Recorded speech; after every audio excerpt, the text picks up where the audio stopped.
It started with a pineapple. That's the weirdest part of all this.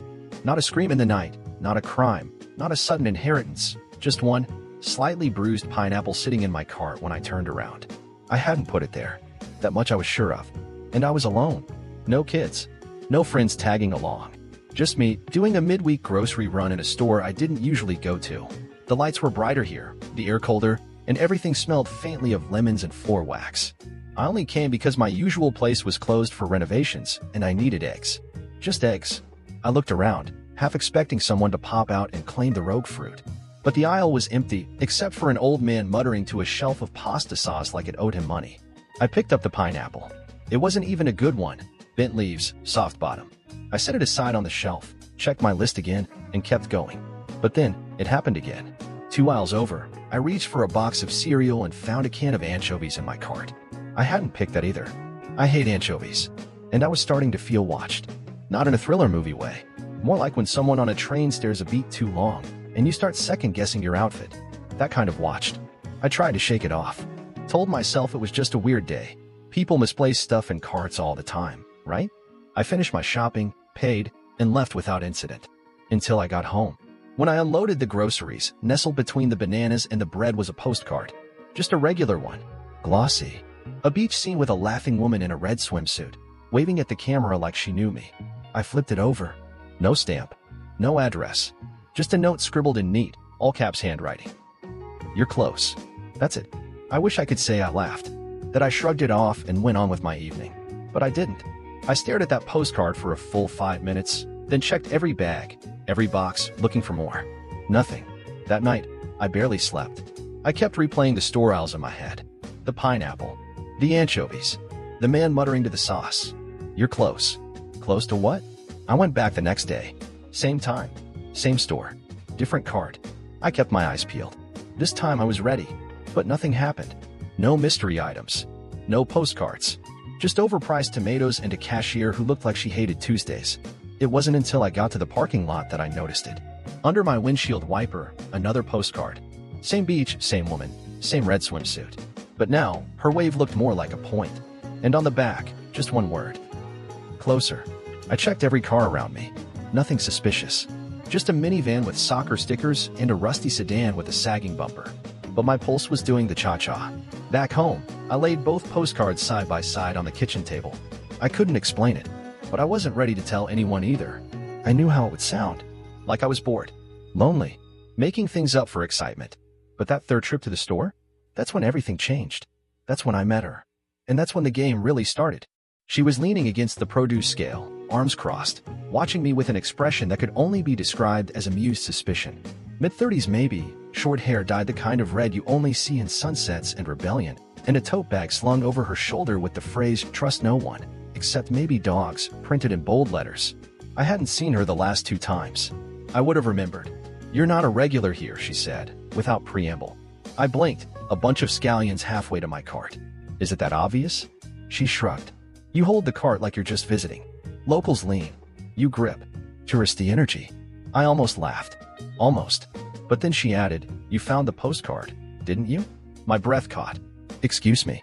She tilted her head, like she was deciding how far to let me in. Then she walked toward the apples, picked up one at random, and said, "You're close first, right? Then closer? If you're here again, I'm guessing you're still curious. Who's doing it?" I asked. I meant to sound bold, but it came out shaky. "That's the wrong question," she said, biting into the apple like she owned the aisle. "It's not who. It's why." I looked at her like she'd grown a second head.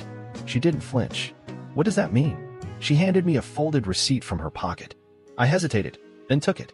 Scrawled across the back were coordinates. Latitude and longitude. My old address. Not the one I lived in now, the one I grew up in. I hadn't been there in 15 years. I looked up, confused, but she was already walking away. "Wait." I called. "What am I supposed to do with this?"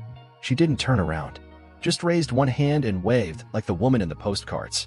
That night, I couldn't help myself. I punched the coordinates into Google Maps. It was exactly where our porch used to be. I even clicked Street View. The house looked smaller than I remembered. A different color now. Blue shutters instead of green. But something about it made my chest feel tight. My phone buzzed. Blocked number. One message. "You're almost there." I dropped the phone like it burned. My hands were sweating. I didn't respond. What would I even say? That's when I noticed the timestamp on the message. 3:18 p.m. Exactly the moment I was standing in front of the apples with her. I didn't sleep. Again. The next morning, I drove to the old house. I parked 2 blocks away. Just in case. Just in case of what? I wasn't sure. Paranoia had started to feel like good hygiene. I walked the rest of the way.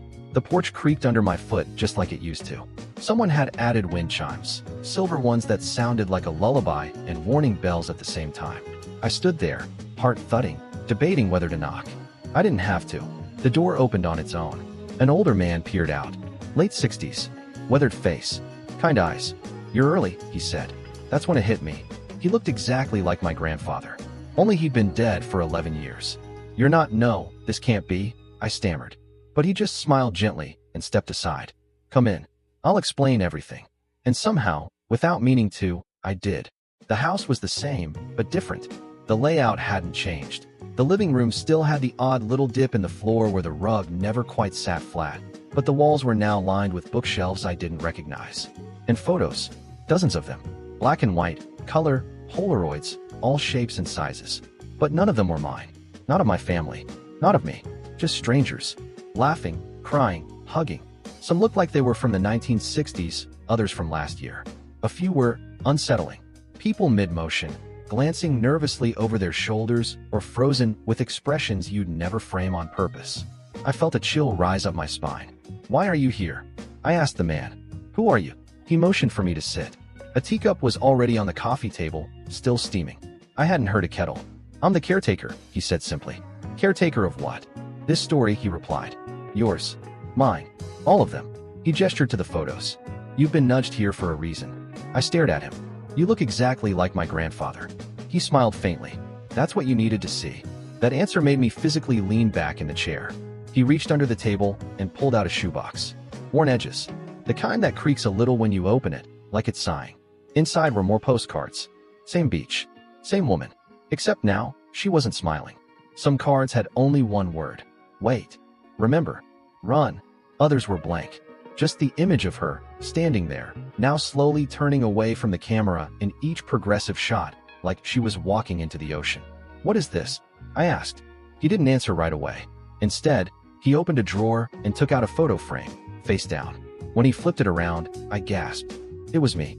Well, it looked like me. Sitting in a booth at a diner I'd never seen before.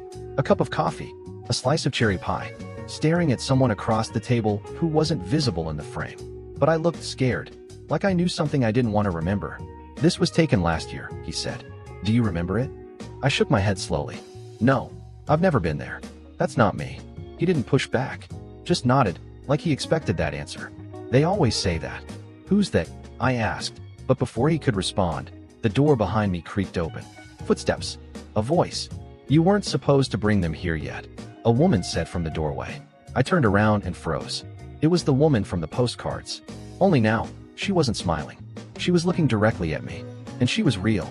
I stood up too fast. My knees wobbled, heart in my throat. She looked older in person, maybe late 40s, but it was unmistakably her. The red swimsuit woman from the postcards. Same sharp cheekbones, same hair curling slightly at the shoulders. Only now she wore a gray coat and a pair of gloves, like she'd just come in from the cold.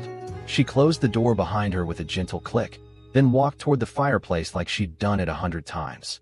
She didn't even glance at me. "I told you," she said to the man, caretaker, or whoever he really was. "It's too soon. They're still unraveling." "I disagree," he replied. "They're more ready than the others were." "Others?" I said, finding my voice. "What others?" She finally looked at me, and that's when I realized. Her eyes weren't cold. They were tired. Not the kind of tired you get from lack of sleep. The kind you get from remembering too much. "Sit down," she said. "This will be a lot." I didn't sit. She sighed, then pulled a folded paper from her coat pocket. "Do you remember March 3rd, 2018? The date hit like a slap. I did. It was the day my friend Darren vanished. Not died. Vanished. One minute we were texting about a baseball game. The next, he was just gone. No calls. No posts. No trace. Everyone assumed he ghosted us all. But I never bought it. "I see you do," she said, watching my face. "Good. That means there's still a thread." "A thread to what?" "To the story you forgot you were part of," the caretaker chimed in. "It always starts with someone else's disappearance." I looked between them, heart hammering. Are you saying I forgot something about Darren? Not something, she corrected gently. Everything. She walked over to the table and laid out a sheet of photos. One showed Darren and me in a photo booth, arms around each other, grinning. Except, no memory. I had no recollection of that moment. The background was a restaurant I didn't recognize. The shirts we wore, I never owned mine. Darren had a small scar near his jawline I'd never seen before. This was the last time you saw him, she said. March 3rd. He told you the truth, and that made him a target. I swallowed hard. A target of who? They exchanged a look. Some call them archivists, the caretaker said. Some say watchers. I don't think they care what we call them. But when someone gets too close to something they shouldn't know, they make it disappear. Memories first. Then the people.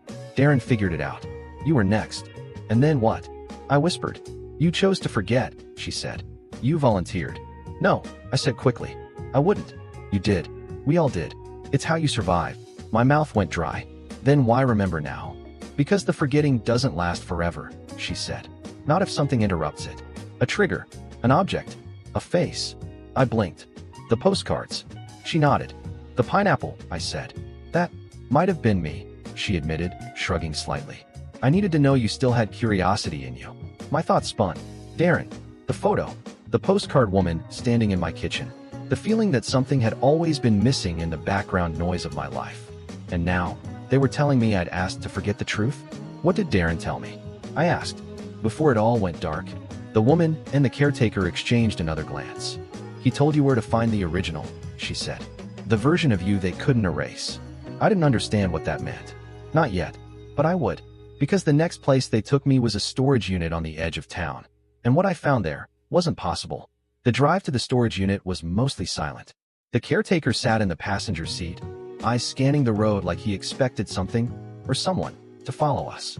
The woman from the postcards, whose name I still didn't know, followed in her own car, headlights steady in the rearview mirror. My hands gripped the wheel too tightly. I kept expecting one of them to break the silence with a final warning, some cryptic truth like, once you open the door, you can't unknow what's behind it. But no one spoke. The place was ordinary. A long row of identical storage units behind a cracked asphalt lot and a metal gate that creaked open with a code. Unit 107. The caretaker had the key. Inside, it looked empty at first. Just a space the size of a small garage, lit by a single dangling bulb. Dust danced in the light. But along the back wall was a cabinet. Wooden. Old. Scratches down the sides like it had been dragged here against its will. The woman stepped in beside me. You left this for yourself. 2 years ago. Said if we ever lost you completely, to bring you back here. I stared at the cabinet. What's inside? She didn't answer. Neither did the caretaker. He just unlocked it. The hinges groaned as it opened. Inside, a VHS tape, a blue hoodie I hadn't seen in a decade, and a journal with my name in blocky, all caps handwriting I didn't recognize, but knew was mine. I opened the journal first. The entries were scattered and frantic.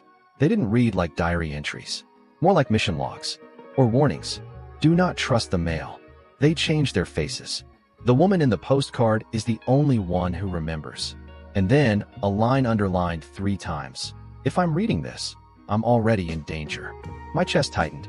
I flipped to the final page. A single sentence. Watch the tape. The woman had already set up a small old-school TV on a crate in the corner. Portable. Dusty. No one spoke as I slid the tape in and hit play. Static. Then an image. Me. Sitting in a dark room. Eyes wide. Face pale. I looked right at the camera. If you're watching this, my recorded self said, then they got to you. But not completely. Not yet. The screen flickered. You have maybe a week. After that, the forgetting becomes permanent. I stood frozen. The me on screen leaned in closer. You need to find the man in the green jacket. He has the key. He always has the key. The tape cut to black. That's when the woman whispered, he's already looking for you. I didn't realize I was shaking until I tried to take a step and my legs barely obeyed. The man in the green jacket. I had no idea who he was. At least, not consciously. But when she said he was already looking for me, my heart didn't ask for context. It just picked up speed like it already knew the danger. The woman, still nameless, still maddeningly calm, clicked off the TV and turned to me. You don't have much time, she said. But you have more than most. That's why we kept watching you. I rubbed a hand down my face. You keep saying we. Who is we? What is this? We're not a group, she said. were more like survivors. People who slipped through the cracks and remembered just enough to start pulling at threads. The caretaker nodded. Most people forget and stay forgotten. But you, Dare and me, we resisted, even if only slightly. But why? I asked. Why me? She paused, like weighing what I could handle. Because you were supposed to be one of them. I blinked. One of who? The archivist, she said. You were recruited, trained. Then something went wrong. You broke the loop. You defected. I stared at her. That's not possible. I have a job, a life, friends. Nothing about my life says secret memory deleting agency. She stepped closer. That's because none of it's real. Not entirely. The job? Fabricated. The friends? Mostly placeholders. The life? A cover built to keep you contained after you try to leave. Your real memories, they're locked behind something you designed. That cabinet. The tape. This place. You left yourself a breadcrumb trail. I tried to argue. I really did. But my chest felt tight, and my mind kept flashing back to things I never thought to question. My boss at work who never ate. The strange way my calendar app always reset itself. The neighbor whose name I could never remember no matter how many times she told me. I was interrupted by a sudden clang. All of us turned. A figure stood in the storage facility doorway. Motionless. Watching. Green jacket. Put up. No face visible in the shadows. The caretaker whispered, "Run." But I couldn't move. Because as the man in the green jacket stepped into the light, I saw his face. And it was mine. I stood there like a mirror cracked down the middle. Same eyes, same jawline, even the faint scar on my chin from falling off a bike in 8th grade. But something was wrong. His expression was blank. Empty in that uncanny, wax figure sort of way. Like someone wearing my face who'd never had to feel what it meant. "No," I whispered, taking a step back. The caretaker's voice was low and urgent. "That's not you. That's the proxy they built after you vanished. It's how they plug the hole you left. Plug the hole. They create a replacement. Put it back in the life you escaped. Your neighbors, your co-workers, they've been interacting with that." The proxy tilted his head, slow and mechanical, eyes locking on mine. Then it spoke. "I am here to retrieve the original." My stomach turned. The woman stepped in front of me. "You're too early. It is unstable," the proxy replied. "Memories are activating without containment. She's not ready yet." He ignored her and took a step forward. His voice, my voice, stayed eerily calm. "Return. Voluntarily. Or we initiate reset." My hands balled into fists. "I don't understand any of this. Why would you create a fake version of me? For what?" "To preserve the illusion," he said. "You were not supposed to leave." I took another step back and bumped into the cabinet behind me. My journal slid to the floor. I caught sight of the final line I'd scribbled. "Trust her." I looked at the woman. She nodded, then reached into her coat and pulled out something that looked like a compact taser, but sleeker, strange. She pointed it at the proxy. "You'll have to go through me." "Always," the proxy said, and lunged. There was a crackle of electricity. Light flared, blinding and blue, as the two of them crashed against the wall. The caretaker grabbed my shoulder and yanked me toward the back of the unit. "There's a second door," he said. "You have to go now." "What about her?" She knew this might happen. I hesitated. I couldn't just leave her. But the caretaker's grip tightened. "If he takes you back, you'll forget again. This time for good." I ran. We burst out into the alley behind the unit, the cold night air slicing through me like a slap. Somewhere behind us, I heard another zap. Then silence. We didn't stop running for blocks. Finally, we ducked into an abandoned service tunnel behind an old dry cleaner's. He slammed the door shut behind us and braced it with a pipe. I turned to him, breathless. "What now?" He looked me dead in the eye. "Now we find out what you were trying to remember most." Then he pulled a phone from his pocket. The screen lit up. A photo. Of me. But not just me. I was holding someone. A child. I stared at the photo, throat tight, hands trembling. It was me. Yes, but not like I looked now. Older, maybe by 2 or 3 years. A little scruffier. Eyes tired, but soft in a way that felt unfamiliar and deeply familiar at once. And in my arms, a child. No more than 4. Curly hair. Big eyes. Laughing like they didn't know what it meant to be afraid. "I don't have a kid," I said, the words dry in my mouth. The caretaker's voice was steady, but not unkind. "Not anymore." My legs gave out, and I slid to the floor, back against the cold brick. "What do you mean, and not anymore?" He sat beside me, pulled a folded paper from his coat. "You were part of a memory extraction program. Voluntary at first.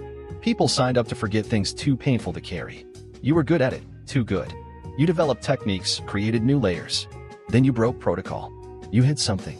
I looked back at the photo. The child. He nodded. We think it was your daughter. You erased her. No, my voice cracked. No, I would never.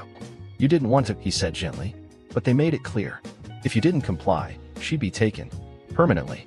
So you did the only thing you could. You buried the memory so deeply, even they couldn't find it. Then you ran. You left your life, your work, your face behind. You planned an escape, and a way back to the truth. I felt dizzy. Why would I ever agree to that? He looked me straight in the eye. Because they made you think she died. The tunnel spun around me. The edges of that photo blurred as tears finally came. Not a waterfall, but the kind that crept up from someplace deep and hadn't surfaced in years. They told you she didn't make it, he continued. But it wasn't true. That was the lie they used to manipulate you. To test what you'd do under grief. And when you started to resist, they replaced you. Tried to reset the world you were trying to leave. I closed my eyes, trying to summon any memory, anything at all. But there was only a sense of loss, like the ache of a name you can't remember that used to mean everything. Where is she? I whispered. He didn't answer right away. Then, we think she's still alive. Hidden. Protected. But the location, that's locked in your original memory. And I erased it. Not erased, he said. Protected. It's in a final vault. One you left for yourself. You just need the key. I wiped my face, breath shaky. Where is it? He pulled out another object from his coat. A small locket. I believe this is the last piece. He dropped it into my hand. It was warm. I opened it. Inside, a photo of the child again. And tucked behind it, a key. No label. No number. But the instant it touched my skin, something clicked. A door I didn't know existed creaked open in my head. And a name surfaced. Her name. My daughter's name. Clara. Clara. The name echoed in my head like it had been waiting for permission to exist. The moment I said it out loud, I felt something shift, like the gravity of the world had nudged a degree in the right direction. The caretaker saw it in my face. You remember, he said quietly. Not everything, I admitted. Just her name. And something else. Her laugh. I remember her laugh. A sound bright and round like the end of a summer popsicle. I sat there in the dust of that tunnel, the locket still in my hand, heart thudding not from fear this time, but from something deeper. A thread. A lead. A beginning. What now? I asked. The caretaker took a breath. Now, we use what's left. He pulled out a map, creases worn, coffee-stained, ink fading. But there was one mark that stood out. A star. You left instructions, he said. They led here. A cabin in Vermont. Remote. Off-grid. You said it was the last place they wouldn't look. We didn't know why until now. Clara's there, I said, not quite a question. We think so. Or at least the truth of what happened to her. The next 12 hours were a blur. A borrowed car, a burner phone, and no stops that lasted more than 5 minutes. The woman from the postcards never reappeared. I wanted to believe that meant she'd escaped the proxy, but part of me feared the worst. We reached the cabin at dusk. It sat on a slope between two pines, roof half collapsed from snow seasons gone by. It looked abandoned, forgotten. I knew better. The caretaker handed me the key, the one from the locket. You should go alone. I nodded, walked up the porch steps that groaned with memory. The door creaked open before I touched it. My breath caught. Someone had been here recently. The dust was disturbed. A mug still sat on the counter, half full. I stepped inside, and everything felt wrong and right at the same time. Then I saw it on the table. A drawing. Crayon. A house. A dog. A stick figure, me holding the hand of a smaller figure labeled, in wobbly letters, Clara. My knees buckled. I knew that drawing. I had kept it in my wallet for 2 years, until I forgot. But here it was, like time had looped back. And then from the back room, a voice. Small. Hopeful. Daddy. I couldn't move. The word hung in the air, fragile and full of gravity, like a snowflake that refused to melt. Daddy. A voice I hadn't heard in years, but my body remembered before my mind caught up. My heart slammed once, twice, and then I was on my feet, stumbling toward the hallway like a man breaking through a dream. She stood there, smaller than I remembered, or maybe it was just that I hadn't remembered at all until now. She clutched a stuffed animal, a faded bear missing an eye, and stared at me like I was someone who belonged in a story she'd half forgotten. Clara, I whispered. She didn't run into my arms like some movie reunion. She didn't cry. She just looked at me for a long moment and said, I knew you'd come. My legs finally gave out, and I knelt in front of her. I didn't forget you, I said. I didn't want to. They made me. She nodded like she understood more than a child ever should. They told me you were gone, but I saw you once. In a picture. She pointed to a dusty corner where a broken frame sat behind an overturned chair. I walked over and picked it up. The photo inside was bent, but unmistakable. Me, holding her as a baby, both of us grinning at something off camera. I stared at it, jaw clenched, and then I noticed the timestamp scrawled on the back in my handwriting. It was the day before everything changed. "How long have you been here?" I asked. "I don't know," she said. "The lady brings me food sometimes. She tells me stories. She says we're waiting." "What lady?" I asked, already feeling dread bubble up. Clara pointed toward the woods. "She said you'd follow the map, that you'd remember, and then she'd know it worked." I turned to the window just in time to see a silhouette step out from behind a tree. Coat, gloves, and unmistakably red hair. The woman from the postcards. Only this time, she wasn't alone. Behind her, two figures stepped into view, both wearing green jackets, both wearing my face. Time slowed. Every instinct in my body screamed to run, to grab Clara and bolt through the back door, into the woods, into nowhere. But I didn't move. I couldn't. The two proxies stood beside the woman like guards or shadows. Perfect replicas of me, each expressionless, each still. The woman raised a hand, palm out. A gesture that said, "Wait, don't run." I turned to Clara. "Stay here," I whispered. "No matter what happens, don't open the door unless it's me." She didn't argue. She just nodded and retreated into the bedroom like she'd done it before. Like she knew how this went. I stepped outside, the porch creaking under my weight. The wind had picked up, rustling the trees like nervous whispers. The woman stepped forward. "They're not here to take you," she said. "They're here to protect you." "From what?" I snapped. "From yourself."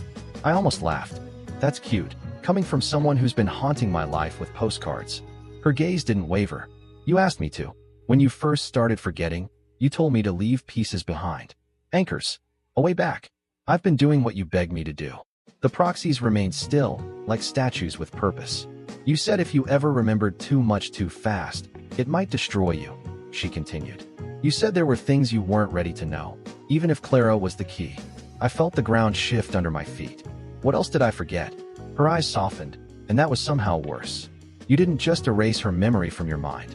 You erased her from theirs. All of them. The organization. The network. You made them believe she never existed.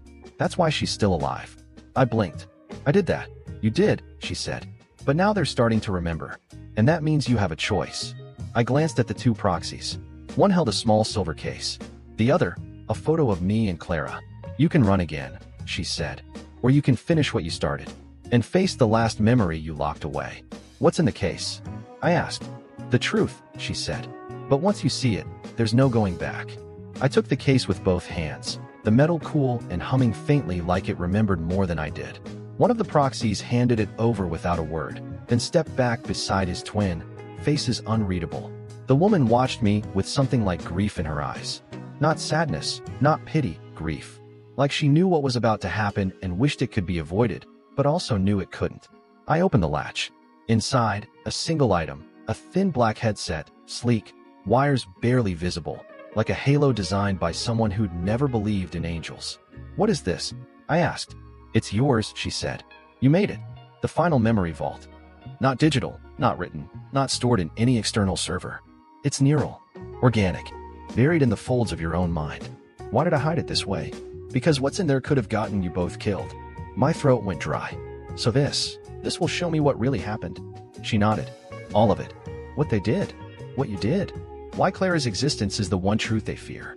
I glanced toward the door where she waited, drawing in the dust with her fingertip, humming to herself. A tune I couldn't name, but knew I used to whistle. "And if I don't put it on?" I asked. "Then you stay here. Run. Hide.